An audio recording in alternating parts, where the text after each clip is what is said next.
Je les condamne fermement, c'est une autre époque et on ne peut pas tolérer, on ne doit pas tolérer l'interruption des armées dans le processus politique. Donc, quelles que soient les raisons, nous condamnons ces coups d'État et nous aidons maintenant les pays à sortir de cette situation. Vous les sanctionnez?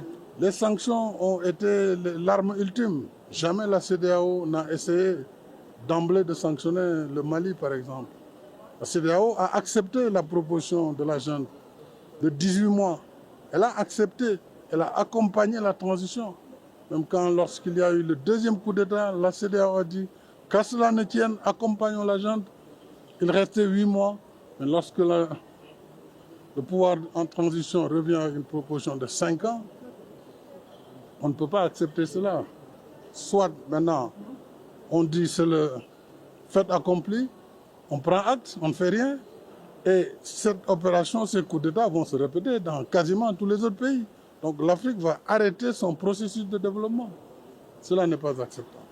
Est-ce qu'un compromis est possible sur la durée de la transition? Oui, il est possible. Il appartient aux autorités. Non, je ne dirais pas 16 mois. Il appartient aux autorités maliennes de proposer à la CEDEAO. Encore une fois, c'est à la CEDEAO de gérer cette question. Pour le moment, ce n'est ni au Conseil de paix et de sécurité, ni à l'Union africaine qui vient en appui. Nous avons un principe de subsidiarité. Le problème de la CEDEAO se traite d'abord par la CEDEAO, puis l'Union africaine vient en appui les Nations Unies. C'est comme ça que ça marche.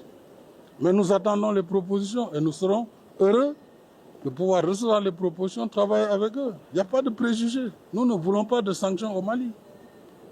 Ce discours doit être clair, mais il y a tellement de confusion entretenue à dessein qu'on a l'impression que la CEDEAO n'est là que pour les chefs d'État ou pour sanctionner, alors qu'avec le Mali, ça fait plus de 20 mois qu'on a accompagné la transition.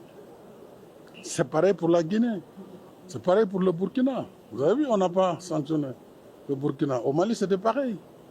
Donc la CEDEAO ne cherche pas à sanctionner forcément.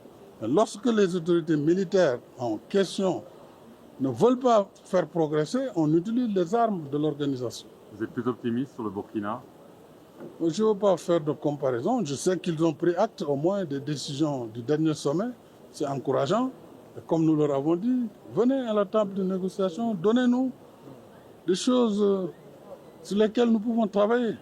Je crois que c'est valable pour le Mali, c'est valable pour tous les autres pays. Il n'y a pas de discrimination vers un pays ou vers un autre pays. Au Maroc, la course contre la montre